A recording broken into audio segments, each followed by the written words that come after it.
Hi guys, कैसे हैं सब लोग? एकदम बढ़िया। चेहरे लग नहीं रहे, थोड़ी स्माइल रखो। ओके, कुछ टॉपिक्स पढ़ने वाले हैं। टॉपिक से पहले बेसिक जानकारी लेते हैं मैथ में ज्योमेट्री की। ठीक है, ज्योमेट्री मतलब ज्यामिति होती है। ज्यामिति में हमारे क्या आती है? आकृतियां आती है, रेखाएं आती है। ओके, तो देखें, सबसे पहले आप थोड़ा सा दूर हो जाइए। आयत, आयत क्या होती है? आयत के बारे में जानेंगे। आयत एक ऐसी आकृति होती है जिसमें आमने सामने की भुजाएं बराबर होती है। चाहे इसको देख लो या फिर इसे और इसे, ये दोनों भुजाएं आमने सामने की बराबर रहेगी। चारों भुजाएं बराबर नहीं हो सकती। तो ऐसी आकृति को क्या कहते हैं? आयत। इंग्लिश में बोलते हैं उसे रेक्टेंगल। दूसरी आकृति है वर्ग।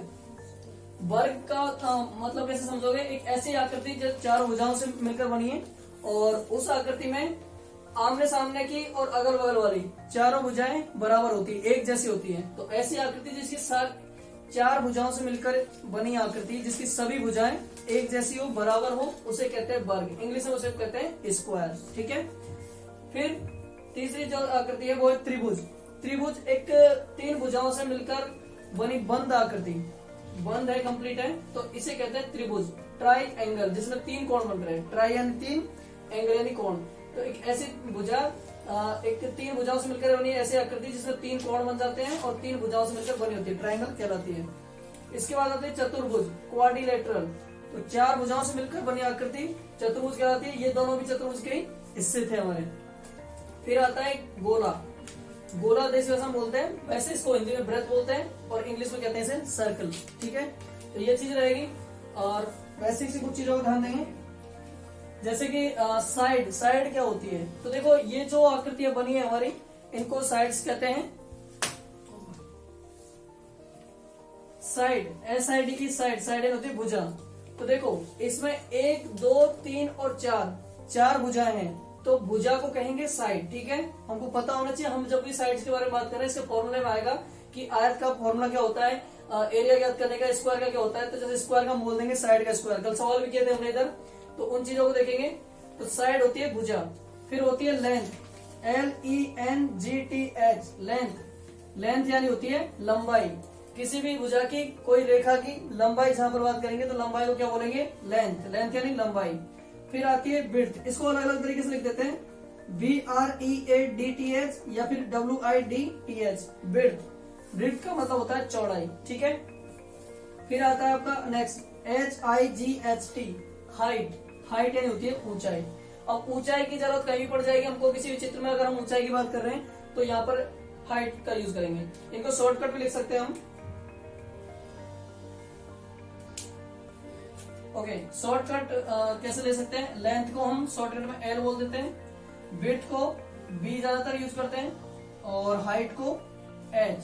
ये इसके शॉर्टकट पॉइंट होते हैं। डेप्थ, जब मान लो कोई ऐसी आकृति आ गई जिसमें गहराई को हमको दर्शाना है, तो हम किसको यूज करेंगे? डीप। डीप यानी तो गहरा, उसको डेप्थ कहेंगे। गहराई कितनी है उसकी, तो इसका मतलब हो जाएगा गहराई, डीप या डेप्थ। इसको शॉर्टकट में अगर बोलना चाहें तो D से बोल सकते हो। ठीक है, ये आतर चीज हुई। इसके बाद में देखो, अगर किसी चार भुजाओं वाली आकृति में अगर कोई रेखा बीच में से अपोजिट बिंदुओं को टच कर रही है, इट मीन्स विपरीत कोणों को टच कर रही है, उस अपोजिट से कॉर्नर को टच कर रही है, तो उस टच करने वाली लाइन को बोलते हैं विकर्ण। हिंदी में कहते हैं, इंग्लिश में बोलते हैं उसे डायगोनल। ठीक है, और अगर मान लो किसी सर्कल की बात चल रही है, ठीक है, तो सर्कल में अगर कोई सर्कल है, सर्कल में कोई सेंटर पॉइंट से, देखो सबसे पहले इसको समझो, यहां से ओरिजिन पॉइंट, सेंटर, सेंटर यानी बीचों बीच में अगर कोई सर्कल है और सर्कल के बीचों बीच में कोई बिंदु है, छोटा बिंदु है, ठीक है, छोटे बिंदु को हम अगर बात करना चाहें तो क्या बोलेंगे? तो उसे कहेंगे ओरिजिन पॉइंट, जहां से बिंदु स्टार्ट हो रहा है, कोई चीज स्टार्ट हो रही है। तो ओरिजिन यानी स्टार्ट होना, और पॉइंट जहां से स्टार्टिंग हो रही है, मतलब बीच का जो बिंदु है, उसे कहते हैं केंद्र बिंदु या फिर ओरिजिन पॉइंट। ठीक है, सेंटर पॉइंट भी उसे कह सकते हैं। एक और नाम रख सकते हैं यहाँ पे, सेंटर।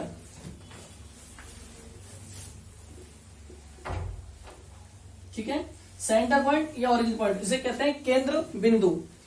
इसके बाद में आता है आपका ये पोर्शन, जैसे कि डायमीटर। लेकिन इससे पहले इसकी बात कर रहे थे हम, तो एक हमारा सर्कल हो गया। सर्कल के बीच में मान लो सेंटर पॉइंट को किसी अगर बाहर वाली जो गोल रेखा घूम रही है, जो कंप्लीट इसकी बाहर की दीवार है, इस बिंदु से लेके यहां तक अगर मिलाना है, इस सेंटर पॉइंट को अगर हम मिलाना चाहेंगे सर्कल की जो बाहर की रेखा है इसको इससे, तो ये जो दूरी हो जाएगी यहां से लेके यहां तक की दूरी, इसको कहते हैं रेडियस या फिर त्रिज्या।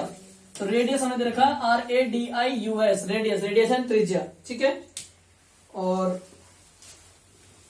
बात करेंगे इसके बाद में, अगर ये तो सिर्फ आधी रेखा है, मान लिया कि हमने अगर पूरे के पूरे सर्कल को बीच में से काटा हुआ है, बीचों बीच में से आधा हिस्सा किया हुआ है, तो आधा हिस्सा करने वाली जो लाइन होती है उसे कहेंगे डायामीटर।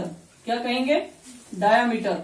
डायामीटर यानी होता है व्यास या सबसे बड़ी जीवा। अब सबसे बड़ी जीवा क्यों बोला है इसको समझेंगे।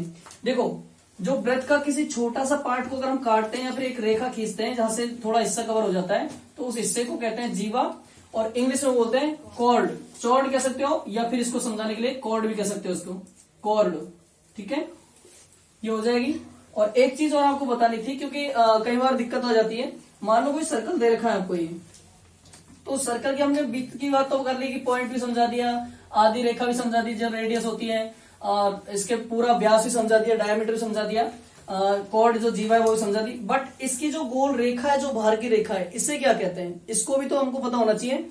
तो इसको कहेंगे हम circumference, CIRCUM, circum, FERENCE, circumference. Hindi में बोलते हैं इसे परिधि। तो ये हमको पता होना जरूरी है, ठीक है। तो ये कुछ आकृतियां हैं जो हमारी बेसिक नॉलेज के लिए जरूरी है। हम ज्योमेट्री पढ़ते हैं तो हमको पता होना चाहिए कि इनको क्या बोलते हैं। तो इनको आप नोट कर सकते हैं, स्क्रीनशॉट ले सकते हैं और एक बार लर्न कर लीजिए, जिससे कि हम नेक्स्ट टॉपिक्स को इनको डिटेल से पढ़ पाए, इनको आगे जैसे एक्सपेंड कर पाए, ठीक है। Thank you.